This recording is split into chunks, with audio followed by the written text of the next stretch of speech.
नमानं नमो आयरीयाणम् नमो वज्रायाणम् नमो लोये सवसानम्।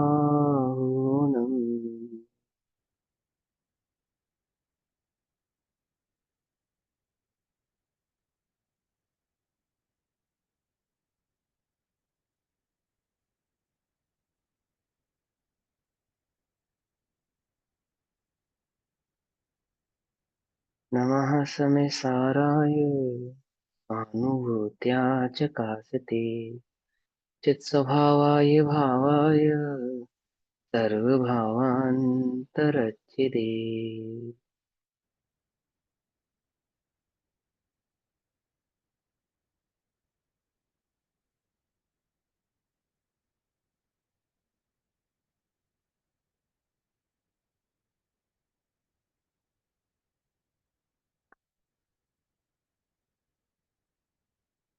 अब जिन सूत्रों को नहीं जानने से संसार सागर में कैसे भटक जाएंगे हम। जैसे सुई ना, धागा, धागे वाली जो आपने अभी पढ़ा, पाठ पढ़ रहे हो, धागा लगा रहेगा सुई में तो सुई तो कई बार होता है नजर नहीं आएगी, पर धागे के कारण नजर आती है, दिखती है, खोती नहीं है ना, सरल हो जाती है ढूंढना, पकड़ना, खोजना सरल हो जाता है। ऐसे ही हम संसार सागर में कैसे भटक जाते हैं। कभी कोई विपत्ति आवे और कोई कहे कि XYZ ने आपका बुरा कर दिया, जिन सूत्र नहीं जानते तो भटक जाओगे। मैं तुम्हारा भला कर सकता हूँ, जिन सूत्र नहीं जानते तो भटक जाओगे। आमुख मंत्र तुम्हारे पाप को पुण्य में बदल देगा, बदल देगा नहीं बदल देगा, है ना। अमुक ज्योतिष का कार्य, अमुक तंत्र विद्या अथवा अमुक उपाय तुम्हारे पाप के उदय को पुण्य में कन्वर्ट कर देगा या नहीं कर देगा। वो जिन सूत्र को नहीं जानता तो कैसे भटकता है जीव संसार में, कैसे भटक रहा है आदि से। जिन सूत्र को नहीं जानने वाला सुख कहाँ खोजता है, बाहर खोजता है, भटकता है। जिन सूत्र परमिशन को मिलता जानने है। वाला है ना, हाँ, और जिन सूत्र को जानने वाला सुख कहाँ खोजेगा, जहाँ सुख है वहां खोजेगा, तो नहीं भटकेगा। हम संसार सागर में भटक रहे कि हाँ, क्यों भटक रहे, क्योंकि जिन सूत्र को नहीं जानते हम। हमें बहुत कषाय हो रही है, तो क्यों कषाय हो रही है, कषाय यानी भटकाव, तो क्यों भटक रहे हैं हम, क्योंकि हम जिन सूत्र को नहीं जानते। कोई मेरा भला कर सकता है, कोई मेरा बुरा कर सकता है। यही पढ़ा था ना अभी थोड़ी देर पहले आपने, यही वाली गाथें पढ़ी थी ना, कि कोई मेरा बुरा करे अथवा कोई मेरा भला करे, जिन भगवान ने कहा ऐसा हो सकता नहीं, यही कहा ना। फिर तो जिन सूत्र पढ़ रहे थे आप, अब आपको लगता है कि कोई मेरा भला कर सकता है, कोई मेरा बुरा कर सकता है नहीं कर सकता है। तो जिन सूत्र को नहीं जानने वाला ऐसे ही भटकता है संसार में। कि भैया 7 दिन तक भगवान महावीर भगवान पारसनाथ पर उपसर्ग हुआ, किसने किया, किसने किया, कमठ ने, है ना। ठीक है, उसमें कोई बात ही नहीं है। जिन सूत्र को नहीं जानने वाला क्या समझ रहा है कि कमठ ने भगवान पर उपसर्ग किया, भगवान तो इनोसेंट थे ना। उन्होंने तो कोई अपराध ही नहीं किया, बिना अपराध के बेवजह ही हो गया उनके ऊपर उपसर्ग। और देखो, तो भगवान चौथे काल में हुए ना, है ना। तो क्या कहते हैं, पंचम काल में धर्म में क्या नहीं है, जस नहीं है। जो कुछ गलत नहीं करते उनके साथ गलत होता है। तो सीता कौन से काल में हुई, अंजना कौन से काल में हुई, है ना। भगवान पार्षद कौन से काल में हुए, और अन्यवादी राजा मुनिराज कौन से काल में हुए, और उन्होंने कुछ गलत नहीं किया, फिर उनके साथ गलत था। क्योंकि गलत सही के साथ गलत तो पंचम काल में होता है, तो होता नहीं, अन्य कालों में तो होता नहीं। सही के साथ गलत तो मात्र किस में होता है, चौथे काल में होता है, कलयुग में होता है। अन्य कालों में तो सही के साथ गलत होता ही नहीं। ऐसे ही है ना, ऐसे ही है ना। अब जिन सूत्र को नहीं जानता तो ऐसे भटकता है। विचार ऐसे उल्टी धारा चलती है अंदर में, उल्टी विचारधारा चलती है, उल्टी बातें पकड़ता है, उल्टा उल्टा चिंतन करता है। सारा जगत उसे किस क्या दिखता है, अपना बैरी दिखता है। जिन सूत्र को जानने वाला जगत बैरी दिखता है, कौन बैरी दिखता है, चलो बताओ, बताओ, अच्छा सा आंसर दो फटाफट, खुश हो जाऊं मैं सुन के। जिन सूत्र को जानने वाले को, जिन सूत्र के जानने वाले को जगत में कौन बैरी दिखता है, सभी निर्दोष दिखते हैं, वो उसने स्वयं अपने निर्दोष स्वभाव को देखकर अन्य सभी जीवों को भी निर्दोष देखा। हाँ हाँ, नेहा दीदी बताएंगे, बताओ। अनम्यूट आपकी कर आवाज दो नहीं एक आ बार। रही है? अरे नो। अनम्यूट करो, क्या कौन कहेगा? मैं करूंगा? नहीं, मुझे नहीं पता। वो उन्होंने सेटिंग कर रखी है, पूनम जी। अरे अरे, ये सब नहीं हटा कर दे सकते सेटिंग। हैं, म्यूट कोई सेटिंग नहीं है। नहीं, एक ऐसे मिनट। और म्यूट भी हाँ, है। एक हाँ हाँ बट ठीक, अब खोल सकता है बटन ऑन। हटा। अभी भी नहीं हो रहा, नेहा दीदी अभी भी मना कर रही है, ठीक करो भाई। को होस्ट भैया बना दो आप एक बारी। एक बारी को होस्ट आप बना ही दो एक बारी। फिर कर देना। आप ही कर दो, हाँ आप ही कर दो। कर दो, ऐसे ये सब मत करो। ये अपनी कक्षा है, स्वतंत्र है, स्वतंत्र रहने दो इसे। हाँ बोलो दीदी, कौन है बैरी? सिर्फ अपना मुंह बैरी लगता है और कुछ भी बैरी नहीं लगता। हाँ, अपना मिथ्यात्व बैरी जानते हैं। ये जिन सूत्र को जानने वाले अपने अज्ञान को बैरी जानते हैं। और आपकी आवाज नहीं आ रही भैया है। आप म्यूट हो गए हो अब। ये क्या हो रहा है आज? कोई बात नहीं, कोई बात नहीं। तो उस जिन सूत्र को जानने वाले को एक अपना ज्ञान बैरी दिखता है जगत में, और कोई बैरी नहीं दिखता है।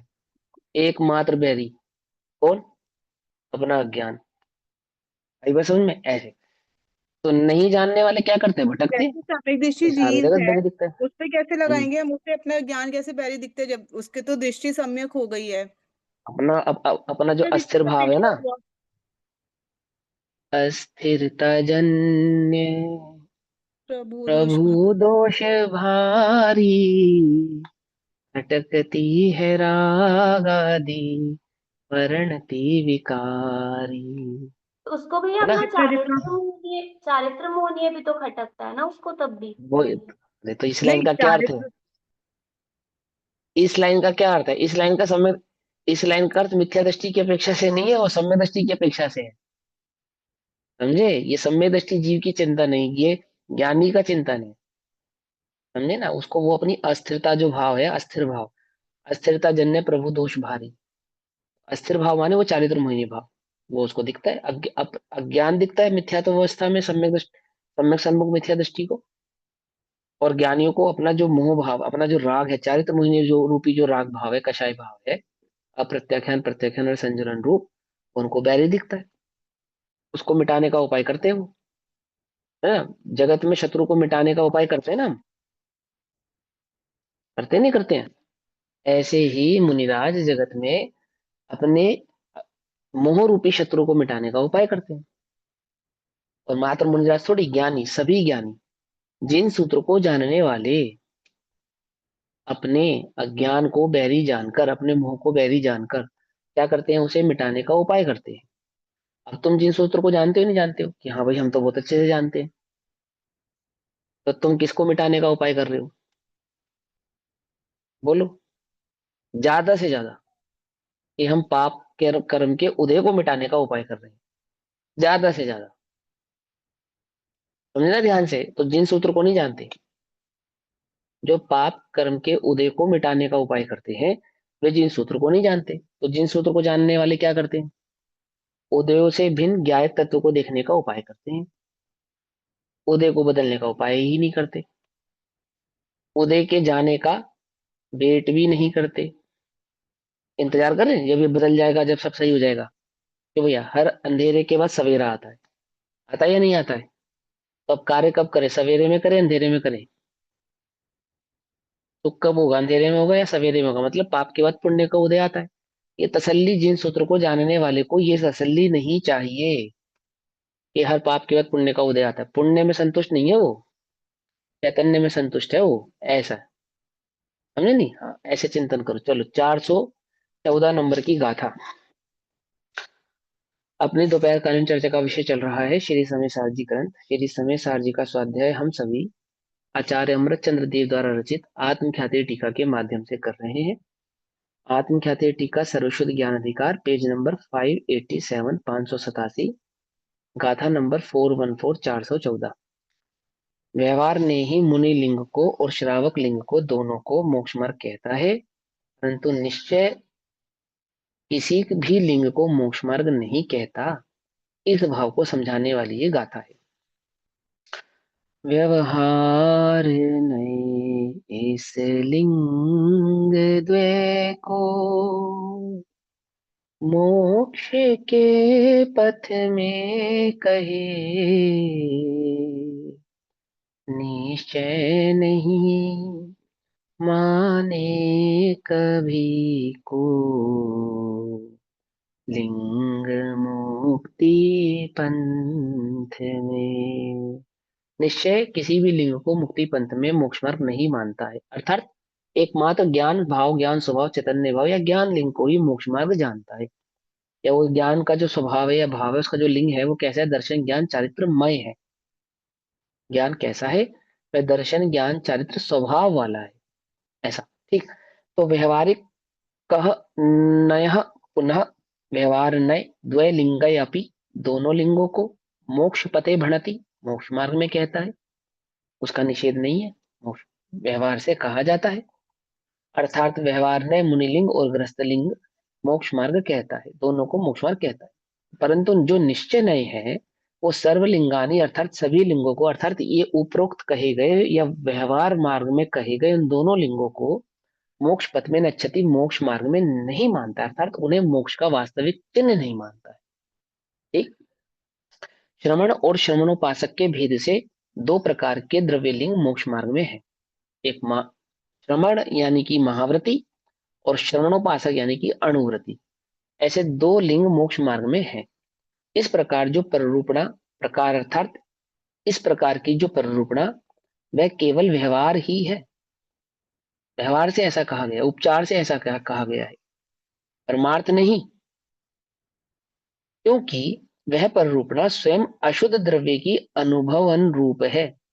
कैसी है? अशुद्ध द्रव्य की अनुभवन रूप है, मतलब दो द्रव्यों को मिलाकर अनुभव की जाती है। जब हमने कहा अणुव्रत, तो वहां पे देह के अणुव्रत आदि और आत्मा का चैतन्य भाव ये मिक्स किया गया।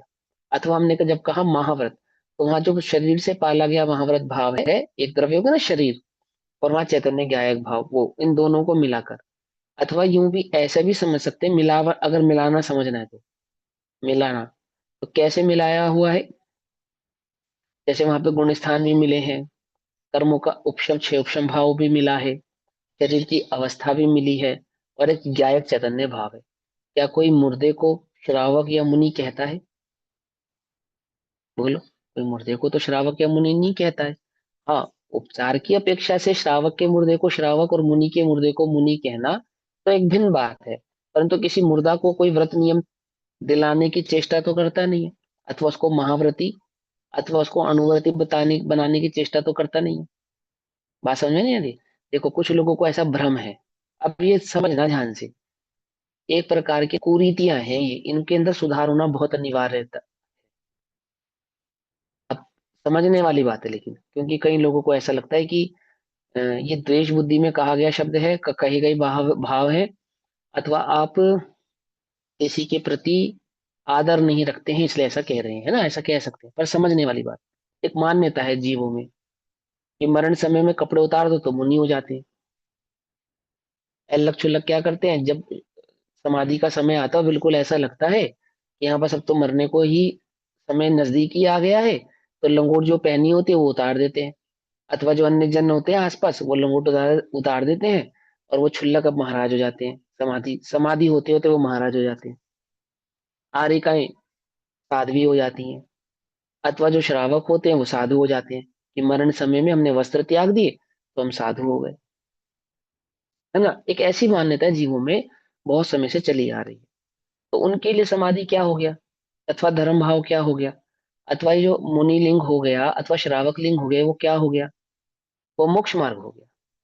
उस अंत समय में जहां ये चिंतन देह से भिन्न आत्मा का करना था, वहां क्या उपयोग रहा कि किसी प्रकार से इस देह को नग्न कर दिया जावे, अथवा किसी प्रकार से वस्त्रों का वस्त्रांतरण हो जावे, अथवा दो से एक वस्त्र रह जावे, अथवा तीन से दो वस्त्र रह जावे।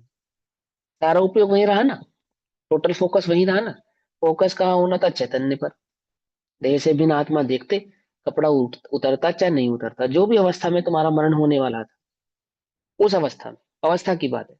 हाँ, तुम मुनि धर्म पालन करते आ रहे हो तो बात अलग है, लेकिन तुम अगर श्रावक धर्म पालन करते आ रहे हो किसी भी प्रकार का अणुव्रतों में, चाहे वह अलग पना है, चाहे वह क्षुल्लक पना है, वह चाहे ब्रह्मचर्य पना है, अथवा साधारण श्रावक पना है, वहां ये बुद्धि मत रखो कि अब मैं अंत समय में वस्त्र उतारूंगा तो मैं मुनि बनकर मरूंगा। मुनि बनकर मरना है तो वह चैतन्य जर अमर तत्व को देखना जो कभी मरता नहीं है। मुनि हुए बिना मोक्ष नहीं होगा, ये बात पक्की है, हम इसका निषेध नहीं कर रहे, परंतु अपनी अवस्था को पहचानते हैं। जो जिन सूत्र को जानने वाले हैं वो वास्तविक सूत्रों को पहचानते हैं, भगवान की परिरूपणा को भली प्रकार से पहचानते हैं। वे ये बुद्धि नहीं रखते कि मैं वस्त्र उतार के मरा हूं तो मेरी समाधि है, अथवा मैं मुनि बनकर मरा हूं, अथवा मैंने मुनि बनकर इस देह का त्याग किया है तो मेरी समाधि हो जाएगी। बोलो भैया, देह से मुनि होते हैं क्या? उल्टा नहीं पकड़ना कि हाँ होते हैं, बोलो होते हैं। परंतु मात्र देह से हुए मुनि को मुनि नहीं कहते। तीन कषाय चौकड़ी के अभाव रूप जो देह आदि में नगनता बरतती है, उस देह आदि की नगनता को मुनिलिंग कहा जाता है। ये तो दोनों मिली जुली बातें कही हमने, वास्तविक बात नहीं कही अभी भी। दो मिली हुई बात, कौन कौन सी दो मिली हुई बात कही? एक तीन कषाय चौकड़ी का अभाव का, यानी कि पर से पुद्गल से समझा रहे ना, कर्म पुद्गल है ना, कषाय पुद्गल है ना, कर्म के अभाव, तीन कषाय चौकड़ी के अभाव, अभी चैतन्य की बात नहीं करी। और दूसरा देह में नगनता, दो हो गए। अब तीसरी बात, वास्तविक बात, आत्मा मुनि होता ही नहीं। उल्टा नहीं पकड़ना। मैं जो आत्मा हूं, बोलो मैं मुनि हूं या मैं चैतन्य हूं, कौन सा पद बड़ा है? बोलो कि मैं चैतन्य हूं या मैं सिद्ध हूं, कौन सा पद बड़ा है? ये सोचो, मैं सिद्ध समान नहीं हूं, सिद्ध मेरे समान है, ये समझना पड़ेगा, समझे? मैं सिद्ध समान हूं ये उपचार का कथन है, वास्तव कथन नहीं है। क्योंकि आत्मा सिद्ध नहीं होता है, आत्मा चैतन्य होता है। उस चैतन्य आत्मा को आठ कर्मों के अभाव की अपेक्षा से सिद्ध कहते हैं। सिद्ध एक अवस्था है, पर्याय का नाम है। बात समझ में आई? पकड़ पाए बात को? नहीं पकड़ पाए? हम कहाँ संतुष्ट हैं? समझ में बात? नहीं समझ में? क्या कह रहे हैं वे? कि वे जो व्यवहार में, व्यवहार के मोक्ष मार्ग को, पद को वास्तविक मोक्ष मार्ग मान रहे हैं, वे जिन सूत्रों को पहचानते नहीं है, तो वे मात्र केवल व्यवहार में ही रत है। क्या कहा? निश्चय नहीं माने कभी को लिंग मुक्ति पंथ में। निश्चय तो नहीं मानता महाव्रत अथवा अणुव्रत को मुक्ति पंथ, मोक्ष मार्ग में। कोई बात समझ में आई या नहीं समझ? तो चैतन्य है, मूल तो चैतन्य की दृष्टि करनी थी, और चैतन्य की दृष्टि, तुम्हें चैतन्य की दृष्टि हुई या नहीं हुई? तुम स्वस्थ हो या नहीं हो कैसे पता चलेगा? समझे ना? वो तो रिपोर्ट कार्ड है, रिपोर्ट कार्ड। ठीक। लेकिन रिपोर्ट कार्ड को देख देख कर पढ़ाई करोगे तो गड़बड़ है, पढ़ाई करो तो रिपोर्ट कार्ड ऑटोमेटिकली बढ़िया हो जाता है, अच्छा हो जाता है। समझे नहीं समझे? चैतन्य की ओर देखो तो वहां जो गुण स्थानों का रिपोर्ट कार्ड है वो कैसा होगा? गुण स्थान अतीत ले जाएगा, ले जाएगा या नहीं ले जाएगा? बात समझ में नहीं? ऑटोमेटिकली। तो वहां चैतन्य को देखने से मुनिपना भी प्रकट होता है, चैतन्य में स्थिर रहने से श्रावकपना भी प्रकट होता है। लेकिन कोई वो प्रकट हुए हुए श्रावक पने को चैतन्य का लिंग समझे, अथवा उस प्रकट हुए मुनि पने को चैतन्य का लिंग समझे, उस आत्मा का लिंग समझे, मोक्ष मार्ग समझे, तो ऐसा तो है नहीं। व्यवहार में ऐसा कहा जाता है, वास्तव में ऐसा नहीं। दृष्टि क्या है? कि वो जो अनुव्रत आदि हुए अथवा जो महाव्रत आदि हुए वो उस चैतन्य से बड़े हैं। तो अंत में दृष्टि कहाँ रही? टोटल दृष्टि कहाँ रही? चाहे अंत की बात है चाहे जीवन की बात है, पर दृष्टि कहाँ रही? दृष्टि सारी की सारी फोकस्ड रही शरीर पर, है ना? विपरीत भाव ग्रहण नहीं करना। कोई ये कहे कि ये तो व्यवहार का निषेध कर रहे हैं, तो ऐसा नहीं है।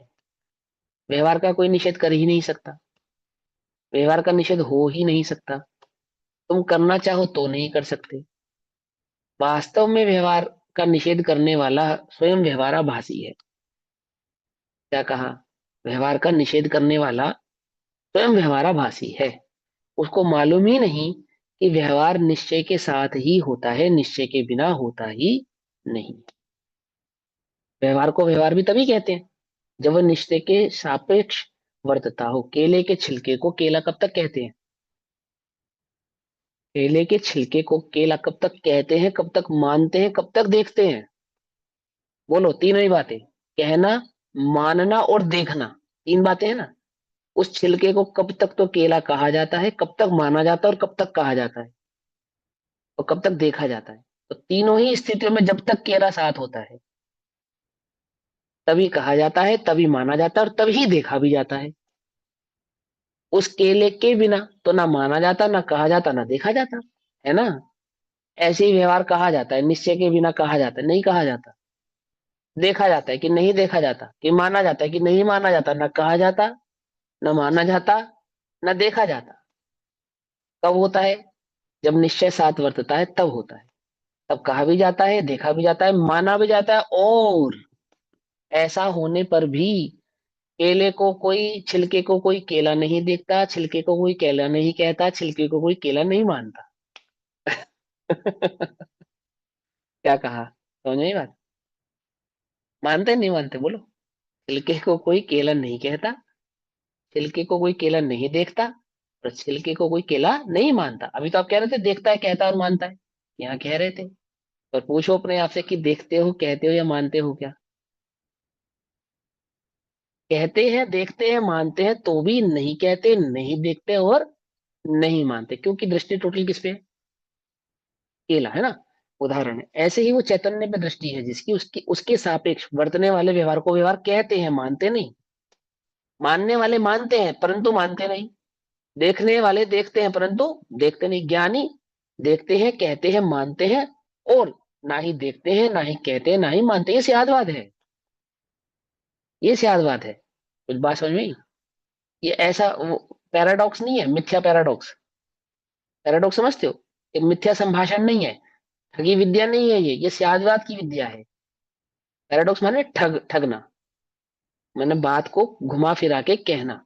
लेकिन सियादवाद का मतलब बात को घुमा फिरा के कहना नहीं है, वस्तु स्वरूप की वास्तविक स्थिति से अवगत कराना है।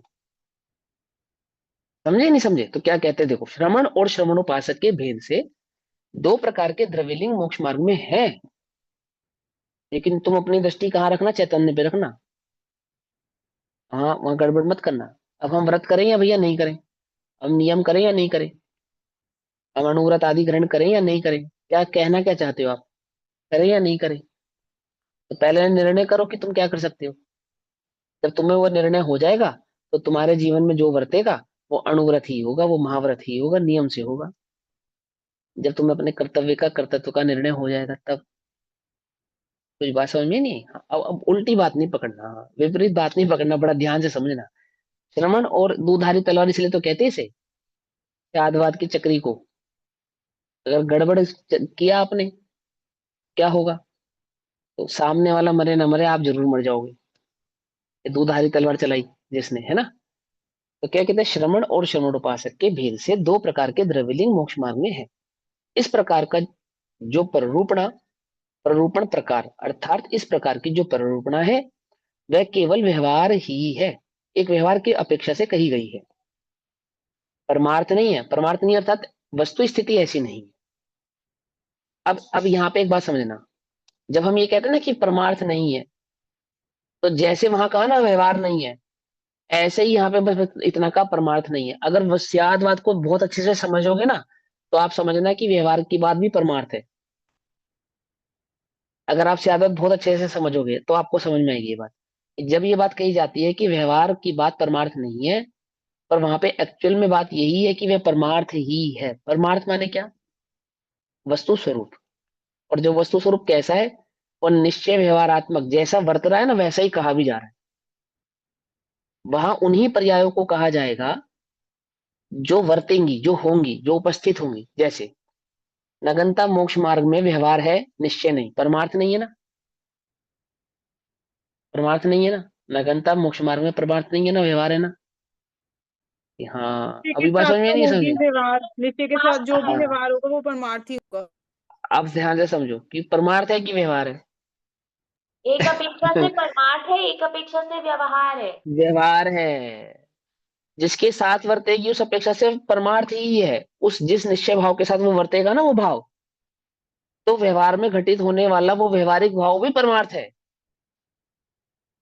ठीक है, बात समझ में आई या नहीं आई? मात्र व्यवहार कहने का मतलब कोरा व्यवहार नहीं, व्यवहार कहने का मतलब कोरा झूठा नहीं।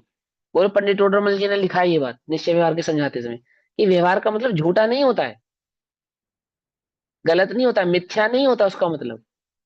आप ये मत समझो कि है ही नहीं, ऐसा नहीं है वो। लेकिन व्यवहार कहने की अपेक्षा क्या है, उसका वास्तविक स्वरूप कब समझ में आएगा, वो जो परमार्थ होगा तो वो वास्तविक भाव है, समझे? जैसे विधवा का श्रृंगार, तो सुहागन हो जाती है विधवा श्रृंगार करने से या नहीं? अरे, सुहागन की क्या निशानी है? चूड़ी, बिंदिया, सिंदूर, पति, लाली, लिपस्टिक है, ये नई निशानी है। सिर्फ उसका पति, अच्छा, और पति हो और ये सब ना करे तो? तो भी लिपस्टिक सुहागन ना है, लगाए, तो भी सुहागन सिंदूर है। ना लगे? अरे हाँ, नहीं भैया नहीं, ये गड़बड़ है, ये समझो अब, है ये गड़बड़, है ये गड़बड़। देखो, सिंदूर लगाना अनिवार्य है या नहीं? अब ये तुम समझ ही नहीं रहे इस बात को, तुम व्यवहार एक्चुअली तुम फेमिनिज्म के जमाने के लोग हो आप ना, जिस जिस अपेक्षा से कह रहे हो इसलिए उसको मैं समझ गई उदाहरण हूँ।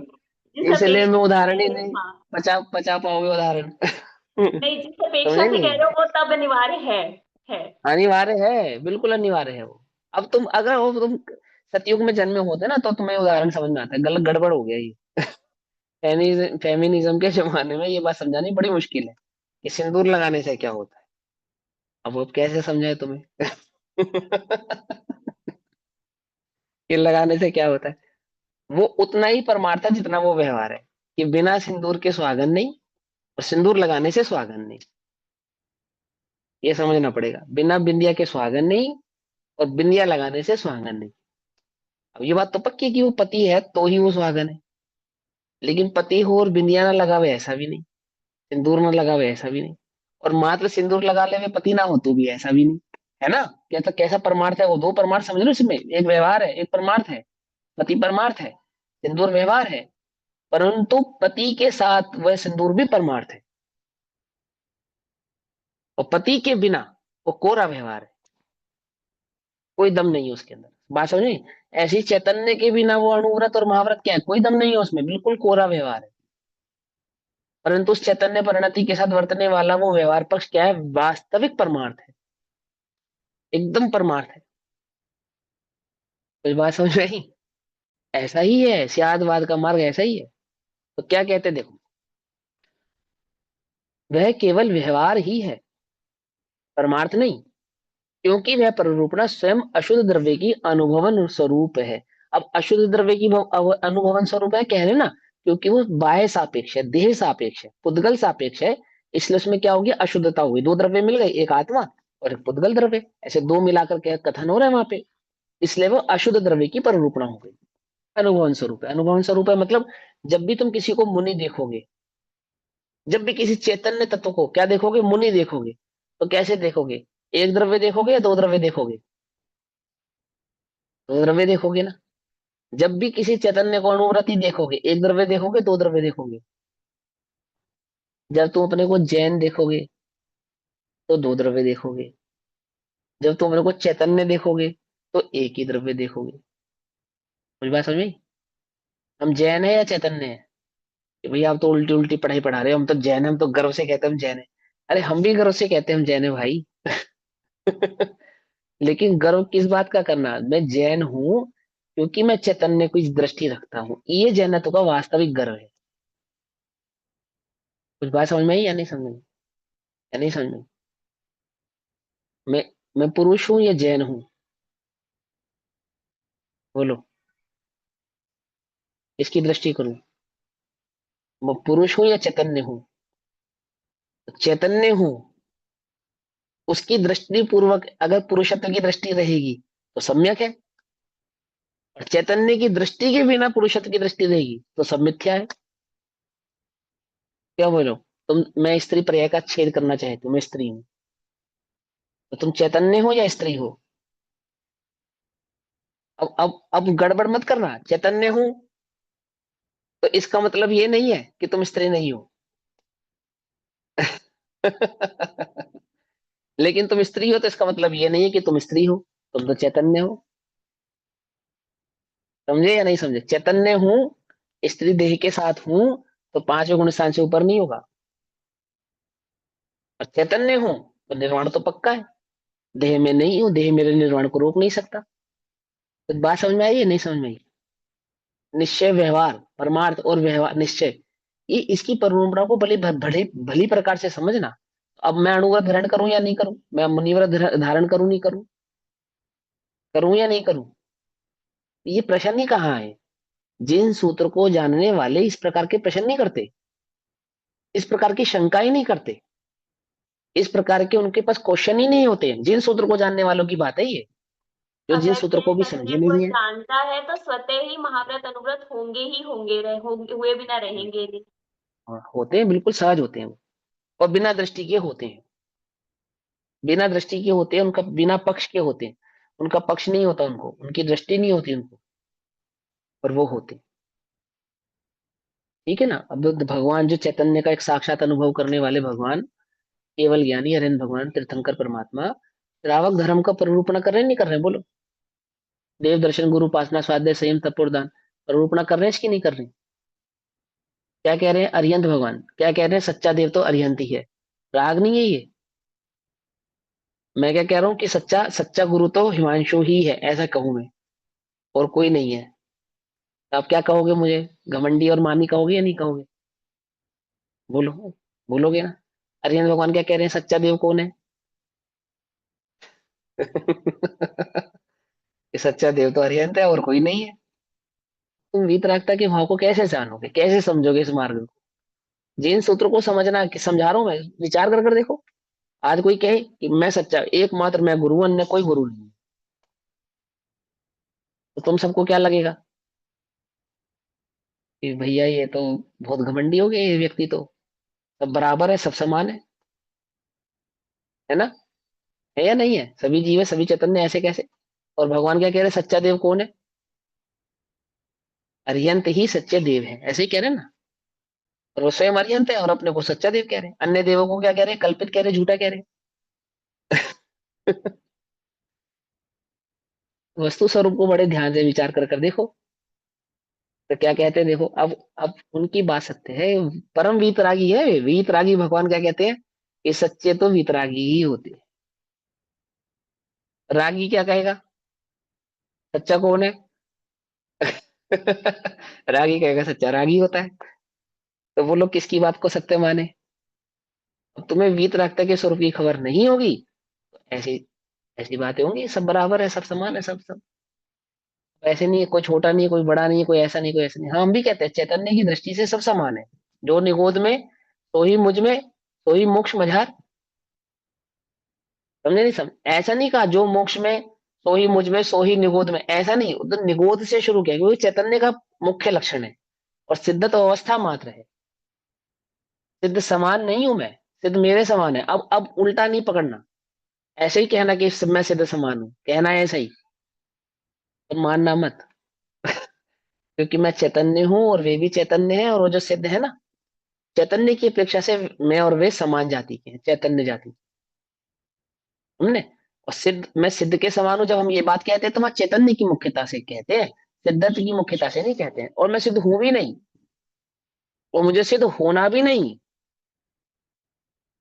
जिन्हें सिद्ध होना है वे सिद्ध होते भी नहीं। पज्जई मूढ़ाई परसमया, पर्याय मूढ़ है वे, मिथ्या दृष्टि है वे। अब छल ग्रहण नहीं करना। क्या छल ग्रहण नहीं करना? बोलो भैया, क्या उद्देश्य है तुम्हारा संसार में? कि संसार के सागर को पार करके उस अष्टम वसुधा में सिद्धत्व की प्राप्ति करना ही मेरा लक्ष्य है। ऐसा कहने वाले भी सिद्धत्व की दृष्टि नहीं करते। क्यों? बोलो तुम्हें सिद्ध होना है कि हाँ, और अंतरंग में झांको तो होना ही नहीं, चैतन्य हूं, ऐसा जानते हैं। कुछ बात समझ में आई या नहीं समझ में आई? कह रहे चकरा दिए भैया, आज तो खूब गड़बड़ गड़बड़ हो रही है। त्यागवाद का ऐसा ही स्वरूप है। समझे? तो क्या कहते हैं? वे परमार्थ नहीं है। अब परमार्थ नहीं है कहने के तात्पर्य से छल ग्रहण नहीं करना, निश्चयभाषी नहीं होना, क्योंकि वह पररूपणा स्वयं अशुद्ध द्रव्य की अनुभवन स्वरूप है। दो द्रव्यों को मिलाकर वहां पे देखा जा रहा है, उसका अनुभव किया जा रहा है, अथवा पररूपणा हो रही है। इसलिए उसको परमार्थता का अभाव है।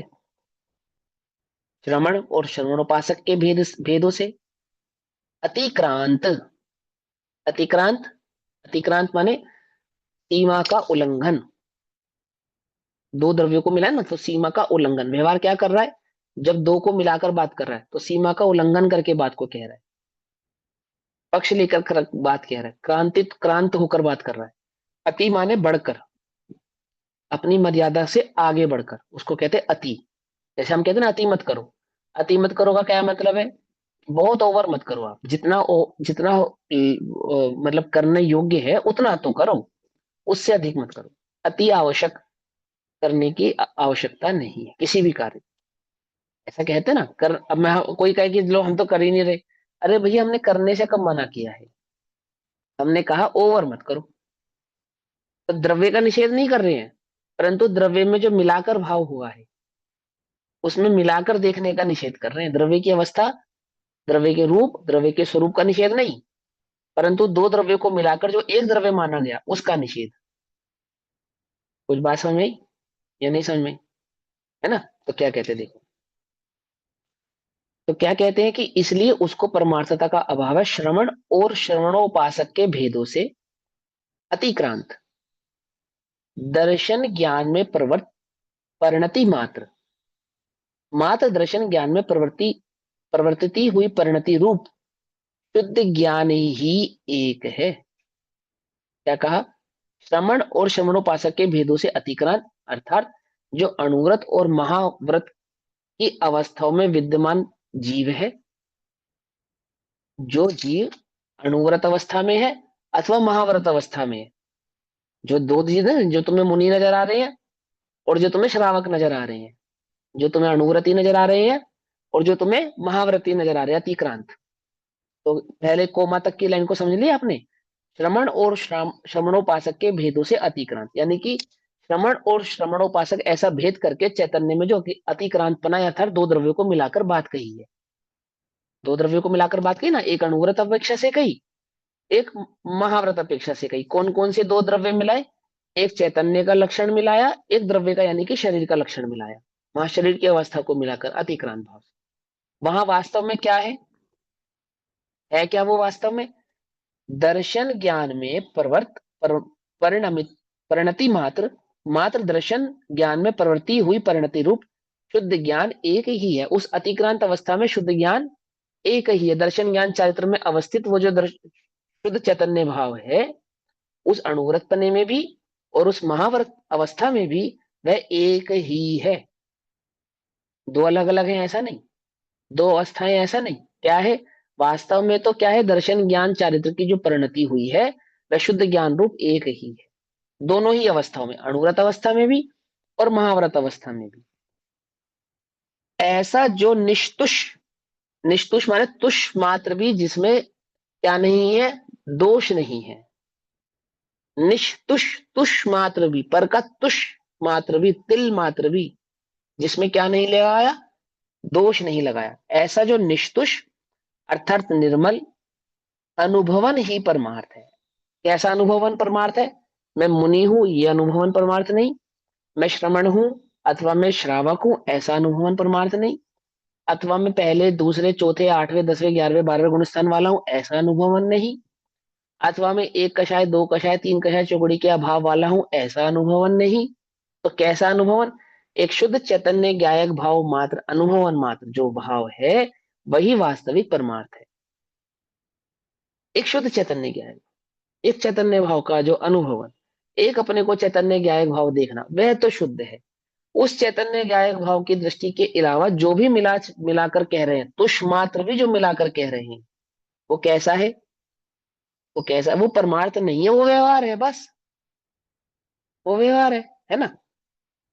क्योंकि वह अनुभवन स्वयं शुद्ध द्रव्य का, शुद्ध द्रव्य का अर्थात वह चैतन्य जो शुद्ध द्रव्य भाव है ना, त्रिकाली ध्रुव भगवान आत्मा शुद्ध द्रव्य का अनुभवन स्वरूप होने से उसी का परमार्थ है। मतलब वह चैतन्य मात्र चैतन्य भाव ही है, अन्य वहां पे कुछ नहीं है, अन्य किसी भाव को वहां पर मिलाया नहीं है। उस चैतन्य का अनुभवन उस गायक चैतन्य तत्व का ही भाव मात्र है, अन्य किसी द्रव्य का वहां पे भाव नहीं है, अन्य किसी द्रव्य का वहां पर पक्ष नहीं है ना। जिनका वीडियो ऑफ है वे भी सब समझ रहे हैं ना, समझ ही रहे होंगे वैसे तो। आज भी नहीं है, देखो किरण आंटी आज भी नहीं आए, क्यों नहीं आए? अभी थोड़ी देर पहले तो थे कक्षा में, ये थे भैया, थोड़ी देर पहले थे। है ना, थे ना। हाँ जी, हाँ जी, चलो थे। कोई नहीं।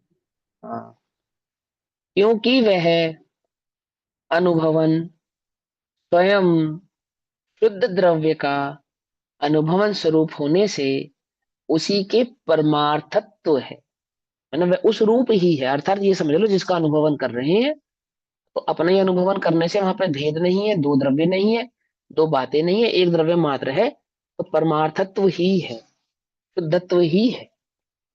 इसलिए जो व्यवहार को ही परमार्थ बुद्धि से परमार्थ मानकर, अर्थात मिले जुले भावों को, कहे गए मिले जुले भावों को परमार्थ मानकर, कहे गए मिले जुले भावों को ही जो वस्तु स्वरूप मानकर, वस्तु की अवस्था मानकर, ये वस्तु मोक्ष मार्ग मानकर, है ना, मानकर अनुभव करते हैं, वे समय सार का ही अनुभव नहीं करते, वे तो मिथ्या दृष्टि है। वे तो आत्मा का अनुभवन नहीं करते, वे तो मोक्ष मार्ग का अनुभवन ही नहीं करते। उन्हें तो अभी तत्व की प्राप्ति ही नहीं हुई है ना। अभी हम अपना अनुभव कैसे करते हैं बताओ, चैतन्य का अनुभव कैसे करना? तो जिसको सूक्ष्म ज्ञान ज्ञान ज्यादा होगा, उसको अनुभूति भी ज्यादा स्ट्रांग होगी और जल्दी होगी, है ना।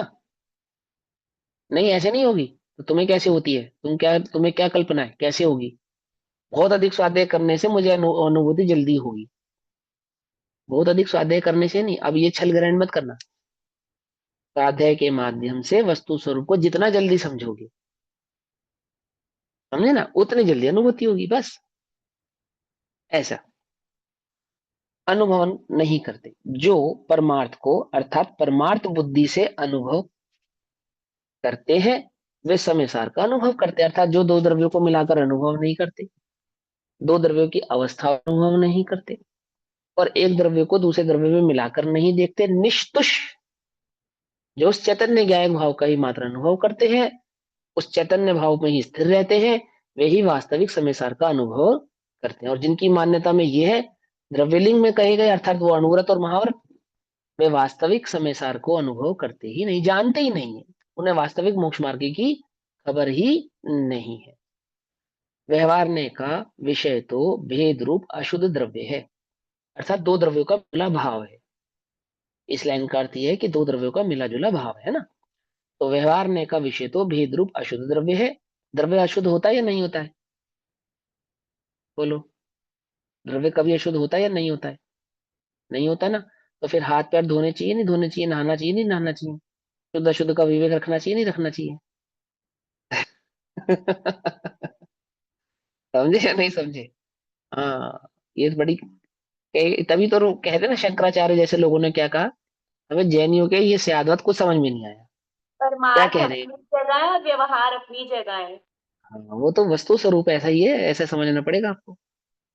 कि द्रव्य में कभी अशुद्धता नहीं होती, ऐसा होने पर भी जब तक वो चैतन्य में स्थिर नहीं है ना, शुद्ध अशुद्धता का सारा विवेक है, स्वभाव है, पर्याय का विवेक कहते हैं इसको। द्रव्य का विवेक क्या है कि द्रव्य कभी अशुद्ध नहीं होता, और शुद्धता अशुद्धता किसमें होती है? पर्यायों में होती है। तो पर्याय का विवेक रखा जाता है। बोलो भैया, ये पेंसिल द्रव्य है या पर्याय है?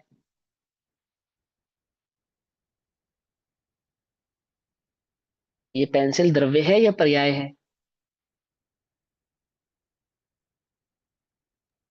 दोनों अपेक्षा उद्गम के ले पर्याय। सकते हैं, ये वास्तव में तो उद्गत पर्याय है। द्रव्य, वास्तव में नहीं, द्रव्य उद्गत पर्याय द्रव्य बिना की द्रव्य। पेंसिल वो पर्याय है। हाँ, अब देखो इसको ध्यान से समझना, पर्याय बिना द्रव्य के नहीं होती।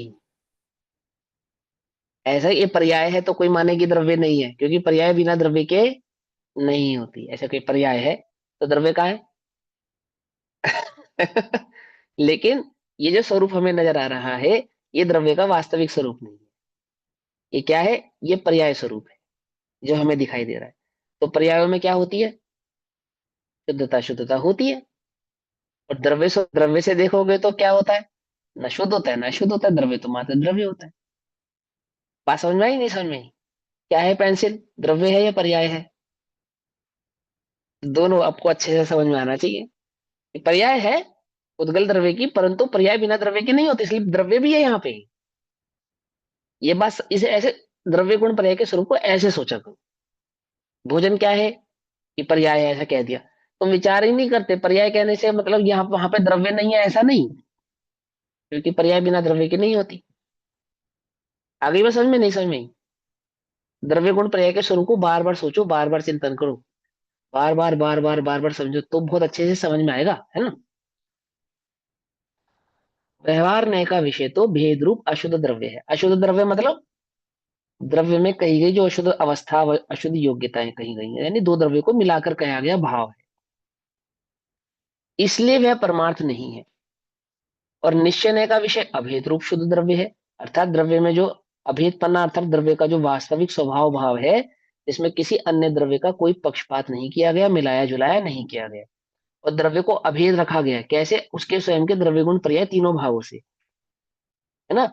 और वहां पे भी उसको पर्याय अपेक्षा से ना देखते हुए मात्र किस अपेक्षा से देख रहे हैं? ध्रुव अपेक्षा से देख रहे हैं, तो उसको शुद्ध कह रहे हैं। ठीक, शुद्ध द्रव्य है इसलिए वही परमार्थ है।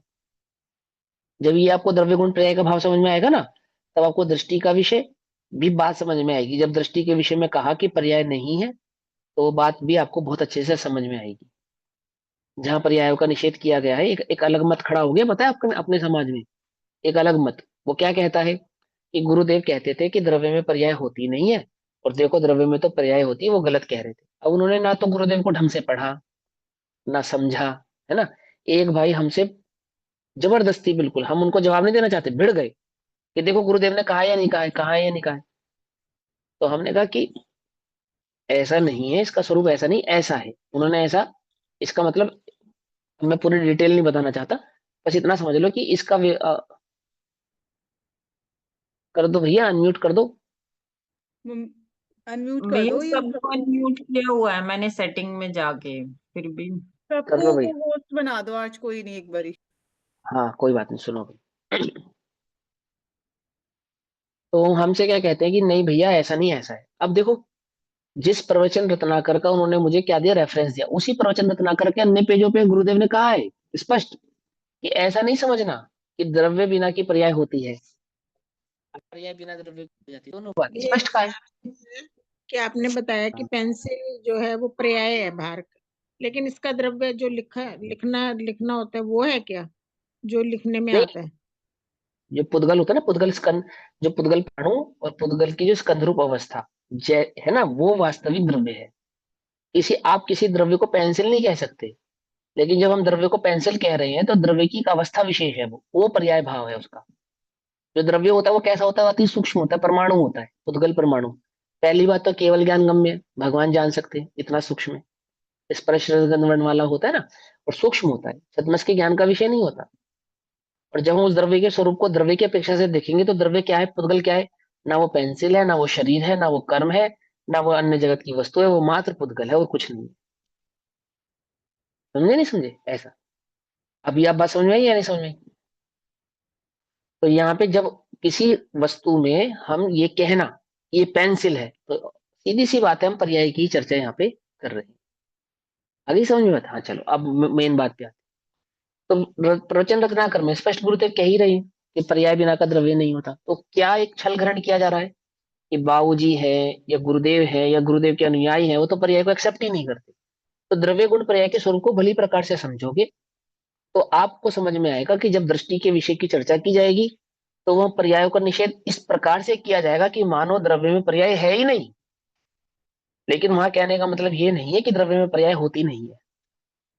अभी आपने गाथा पाठ पढ़ रहे थे ना अभी कक्षा शुरू होने से पहले, उसमें एक गाथा है कि द्रव्य बिना पर्याय के नहीं होती, पर्याय बिना द्रव्य की नहीं होती। ठीक है, पूरी गाथा है वो एक, है ना। तो क्या कहते हैं, मिल गई, बताओ। पढ़ो। हम्म। हाँ बोलो बोलो। पर्याय बिन ना द्रव्य हो, ना द्रव्य बिन पर्याय हो, यही वाली ना, हाँ है ना?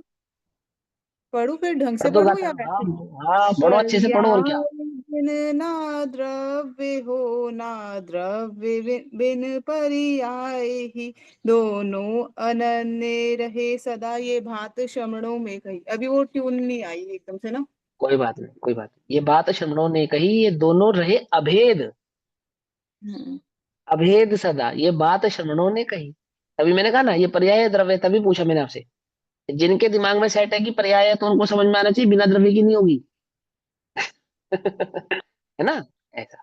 तो क्या कहते हैं देखो, अशुद्ध रूप और शुद्ध रूप समझ में आया ना हमें। अब आगे चलते हैं। इसलिए वह परमार्थ है, इसलिए जो व्यवहार को ही निश्चय मानकर परिवर्तन करते हैं वे समय सार का अनुभव ही नहीं करते, अर्थात वे वस्तु स्वरूप को भली प्रकार से अभी जाने पहचाने नहीं है। जो परमार्थ को परमार्थ मानकर परिवर्तन करते हैं वे समय सार का अनुभव करते हैं। अब परमार्थ को परमार्थ मानकर अनुभव करते हैं, अर्थात उस चैतन्य ज्ञायक भाव में जो स्थिर रहते हैं उस चैतन्य का अनुभव करते हैं, तो वास्तविक स्वरूप का अनुभव करते हैं। उनके कषाय चौकड़ी का अभाव भी होता है, उनके गुण स्थान भी होते हैं, गुण स्थान के अनुसार उनकी प्रवृत्ति भी होती है, परंतु वे कषाय गुण स्थान और अणुव्रत महाव्रतों का अनुभवन नहीं करते। अनुभव तो एक चैतन्य ज्ञायक भाव मात्र का ही करते। और जिनकी दृष्टि गुण स्थानों पे है, जिनकी दृष्टि अणुव्रत महाव्रतों पे है, जिनकी दृष्टि बाह्य प्रवृत्ति पे है, वो चैतन्य का अनुभव नहीं करते, इसलिए वे वास्तविक संसार का अनुभव करते नहीं है। उनके ये सब होते हुए भी वास्तव में होते नहीं, ऐसा। इसलिए वे मोक्ष को प्राप्त करते हैं। कौन? जो चैतन्य का अनुभव करते हैं, वो जो परमार्थ मोक्ष मार्ग को जानते हैं वो।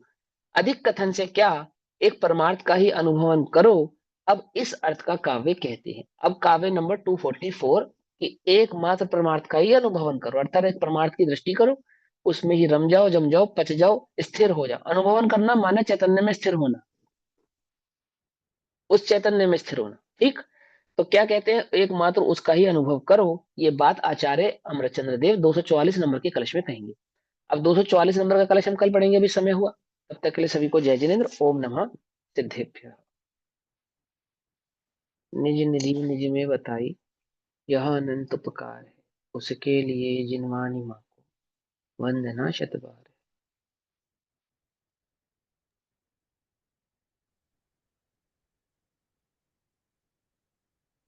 एक क्वेश्चन पूछना है।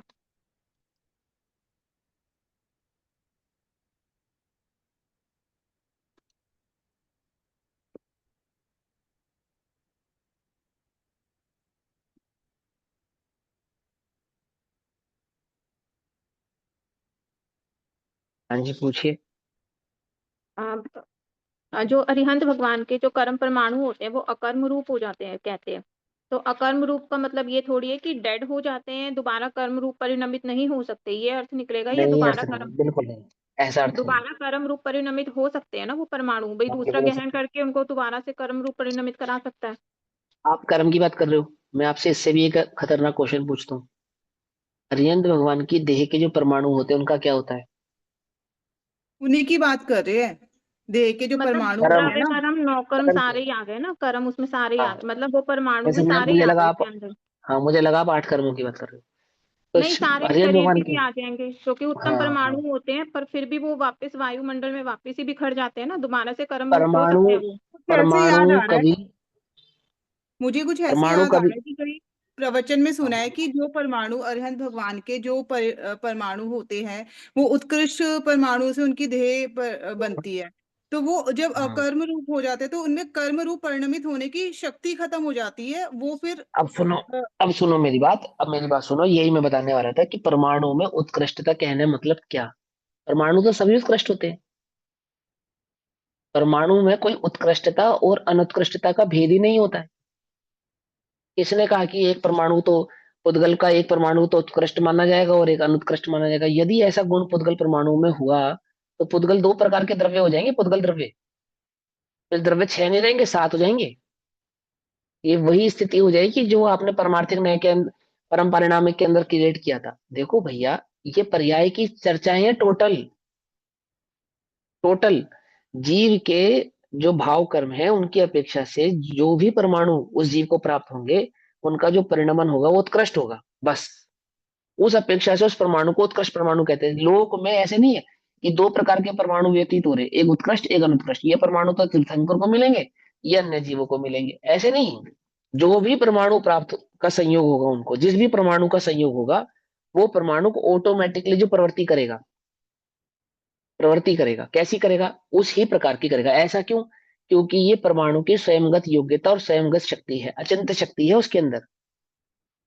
पुद्गल परमाणु में, एक पुद्गल परमाणु मात्र में कितनी शक्ति है? तीनों लोगों को भस्म कर दे, भस्म। एक पुद्गल परमाणु मात्र में। एटम बम क्या है? परमाणु बम कहा ना उसको। क्या करा, क्या क्या बनाया कि परमाणु की सबसे छोटी इकाई जो भी उपलब्ध थी उससे बड़ा सा बड़ा नुकसान क्रिएट करने की ताकत को पैदा किया। इस आधार से पैदा किया। कैसे कर दिया उसने? क्योंकि उसमें योग्यता है। वो तो बहुत कम योग्यता है, तीनों लोगों को नष्ट कर दे इतनी योग्यता एक परमाणु में। क्या कहा? कुछ बात समझ में ही नहीं आई? जब हम किसी परमाणु को उत्कृष्ट कह रहे हैं तो वो पर्याय की अपेक्षा से कथन है। अगर विचार तो कर देखो, पुद्गल परमाणु में दो भेद, एक उत्कृष्ट परमाणु माना, एक अनुत्कृष्ट परमाणु माना, ऐसा नहीं। जो भी परमाणु का संयोग होगा, मुझे जिन भी परमाणु का संयोग होगा उनका परिणमन कैसे होगा? मेरे उदय अनुसार होगा। जो भी मेरे द्वारा भाव कर्म के द्वारा जो भी मैंने कर्म माने थे उनके सार वो प्रवृत्ति करने लगेंगे। अभी शरीर में जो खून दौड़ रहा है वो बहुत बढ़िया दौड़ रहा है, थोड़ी देर बाद वो कैंसर रूप परिणमित हो जाए, अन्य रूप परिणमित हो जाए तो हो जाए। ऐसी ही उसकी योग्यता है, वो दोनों कर सकता है।